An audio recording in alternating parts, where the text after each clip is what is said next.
Friends, welcome back to my channel. आज का हमारा टॉपिक है आईएसओ क्वांट्स यानी कि समुत्पाद वक्र। अब ये होता क्या है? ISO quant is a curve that shows different combinations of two factors like labor and capital which produce the same level of output। यानी कि आईएसओ क्वांट या समुत्पाद वक्र वह वक्र है जो दो कारकों जैसे श्रम और पूंजी के विभिन्न संयोजन को दिखाता है जो समान स्तर का उत्पादन करते हैं। अब मान लीजिए, हम इसको ऐसा ना लेके एक सिंपल एग्जांपल में लेते हैं। मान लीजिए आपके पास 10 रुपये हैं, ठीक है। आपको स्नैक्स लेने जाना है, तो आप क्या कर सकते हैं? आपने सोचा आप 5 रुपये के कुरकुरे ले लेंगे और 5 रुपये के आप चिप्स ले लेंगे।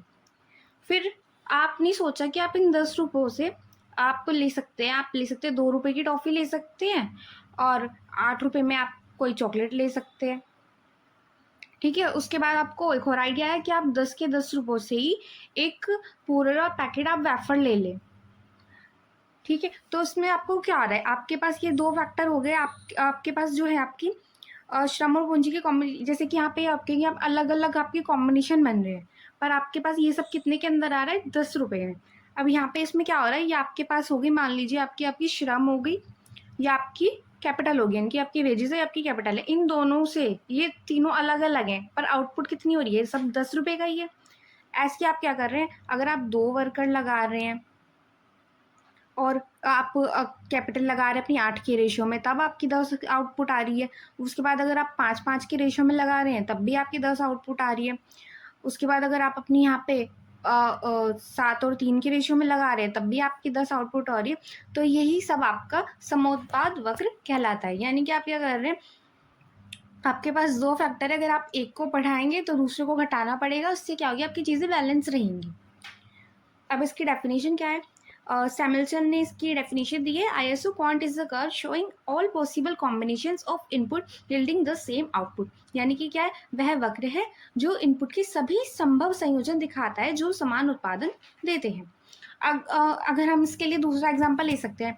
आपके पास 100 रुपये की कैपिटल है आपकी, उसमें आप क्या कर सकते हैं? आपके पास जो मशीन्स हैं वो आपके पास केवल 2 हैं और आपके पास वर्कर्स 8 हैं। उससे आप अपनी यूनिट्स बनाते हैं, उससे आपकी 100 रुपये की यूनिट बनी। आपने अपनी कैपिटल ऐसे डिवाइड की हुई है, पर आपने क्या किया? आपने वर्कर अपनी बढ़ाने की सोची, पर आपके पास क्योंकि यहाँ पे आपकी क्या है? कैपिटल लिमिटेड है, तो आपने क्या किया? फिर आपने अपनी मशीनें घटा दी, अपनी मशीनें बेच दी, उनसे जो पैसे है आपने उनके वर्कर लगा लिए।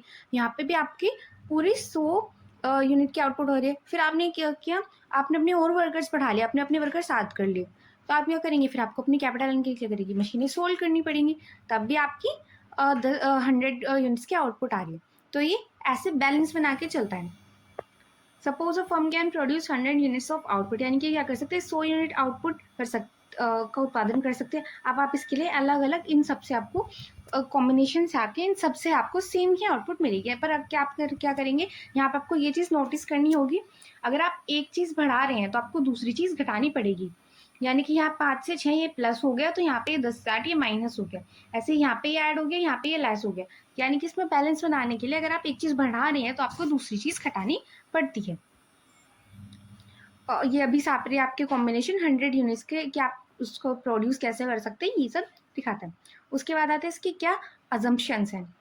2 इनपुट्स यानी कि लेबर एंड कैपिटल, यानी कि इसकी साधारणतः 2 इनपुट माने जाते हैं, श्रम और पूंजी। पर आपको ये ध्यान रखना पड़ेगा, अगर एक बढ़ेगा तो दूसरा खुद से ही घटेगा, आपको घटाना पड़ेगा, तभी ये बैलेंस चलेगा। फिर आप चाहे आप अपनी अगर लेबर बढ़ाने हैं तो आप कैपिटल घटा सकते हैं, या फिर क्या कर रहे हैं आप अपनी लेबर घटा रहे हैं, आप अपनी कैपिटल बढ़ा सकते हैं।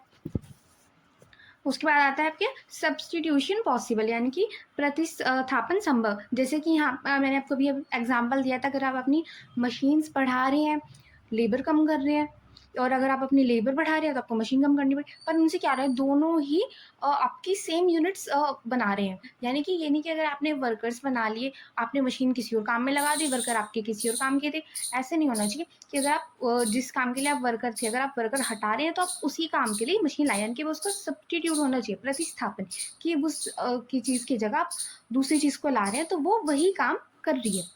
उसके बाद टेक्नोलॉजी कांस्टेंट, यानी कि तकनीक स्थिर, यानी कि आपकी सेम ही आपका जो प्रोसीजर है वो सब सेम ही होना चाहिए, आपकी जो टेक्नोलॉजी है वो आप सेम ही यूज़ कर रही होनी चाहिए। उसके बाद आउटपुट मेजरेबल यानी कि जो आपका आउटपुट आया है, जैसे आपकी यूनिट बनी है या फिर आपने जो भी काम किया है वो आप नाप सकते हो, तभी तो आपको पता चलेगा कि पहले वाले में और अब में कोई डिफरेंस नहीं है, चेंजेस करने के बाद भी सब सेम है। उसके बाद रेशनल प्रोड्यूसर यानी कि उत्पादन जो आपका तर्क संगत होना चाहिए। उसके बाद आते हैं इसकी विशेषताएं क्या होती है, यानी कि क्या इसकी कैरेक्टरिस्टिक्स हैं। डाउनवर्ड स्लोपिंग यानी कि डाउनवर्ड्स में यहाँ पे क्या मतलब है, अगर आप एक चीज़ बढ़ा रहे हैं तो दूसरी चीज़ घटेगी। तो यानी कि मान लीजिए ये आपकी लेबर है, ये आपकी कैपिटल है, तो ये यहाँ पे ऐसे हैगा ये आपका, अब ये बढ़ती जाएगी तो ये घटती जाएगी, यहाँ पे ये ऐसे डाउनवर्ड्स चलता है ऐसे कर्व में। उसके बाद आते हैं आपकी कन्वेक्स टू ओरिजिनल यानी कि डिमिनिशिंग MRTS यानी कि मूल बिंदु की ओर उत्तल घटती सीमांत प्रतिस्थापन दर, यानी कि आपकी जो मार्जिनल वैल्यू है वो घटती जाएगी। उसके बाद डू नॉट इंटरसेक्ट यानी कि two output can be equal at once, यानी कि ये जो दोनों हैं ये आपके सेम नहीं हो सकते एक पॉइंट पर। मतलब अगर ये 8 है ये 2 है, उसके बाद अगर ये 7 है ये 3 है, तो इनके रेशियो पर ये दोनों 5-5 नहीं हो सकते। उसके बाद higher ISO quants higher output, यानी कि जितना ज़्यादा आपका जो ये आपका समोत्पाद वक्र है ये ऊंचा होगा उतना ज़्यादा आपका उत्पादन होगा।